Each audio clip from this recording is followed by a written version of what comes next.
Σας παιδιά, το Nasa 8 Games εδώ. Σήμερα θα παίξουμε στη Brainrot. Πάμε να παίξουμε. Με λίγο λόγο έχω κάνει κάτι reboot. Μου λείπει κάτι λεφτά για το reboot, αλλά δεν πειράζει. Φύγαμε. Waiting for server, join server. Φύγαμε. Ωραία λοιπόν, οπότε βλέπετε. Θα παίξουμε στη Brainrot. Είναι το πιο εύκολο παιχνίδι του. Όχι εντάξει, πλάκα κάνω. Λοιπόν, κάνει loading. Ωραία, μπήκαμε. Λοιπόν, έχω κάνει κάτι reboot και έχω μείνει με αυτά, είχα καλύτερα. Ναι, αλλά ήμουν χαζός και τα έκανα reboot και μετά τα κλαίμε τα καλά brains που είχα μίσει και τέτοια. Κάνουμε lock base, έχω και πάνω από ό,τι βλέπετε. Και λοιπόν, για να δούμε ποιον θα κλέψουμε.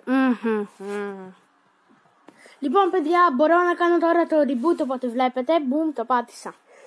Και έγινε reboot, τώρα δεν έχω πάλι τίποτα. Φυσικά, τι να κάνεις τώρα πάμε να κλέψουμε για να δούμε. Κάτι unlock base, το τίποτα. Έλα, κάτι καλό θα βρούμε. Να, εδώ πέρα. Εδώ πέρα είναι πολύ, φαίνεται να έχει σκατά έχει, αλλά... Ωραία, είναι όλα legendary, οπότε θέλω να κλέψω ένα legendary. Βρήκα ανοιχτό base εδώ πέρα. Δεν έχει τίποτα. Σοβαρά τώρα. Λοιπόν, περιμένουμε να ανοίξει το πόσα δεύτερα έχει. Καληνύχτα. Λοιπόν, το base μου kasi είναι... Γιατί κάνω L. Οκ. Δεν θέλω να κάνω L σε εσάς.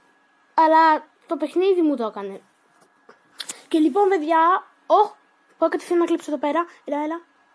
Με κλείδωσα μέσα. Με πρόβλημα. Ένα μαγικό κουμπί πάτησα ρε παιδιά, γιατί έχουμε πρόβλημα. Ωραία. Και έκλειψα αυτό το πράγμα. Ναι, δεν είναι και κάτι ρόλο, οπότε το κάνουμε sell. Τώρα, εδώ πέρα, όχι, αυτός δεν έχει τίποτα. Εδώ πέρα όμως, αν πήγα εγώ πριν εδώ πέρα. Εδώ πέρα έγινε unlock. Πόσο θέλει για unlock? Το έκανε lock. Απάνω τι έχει? Μπαλερίνα, καπουτσίνα, legendary.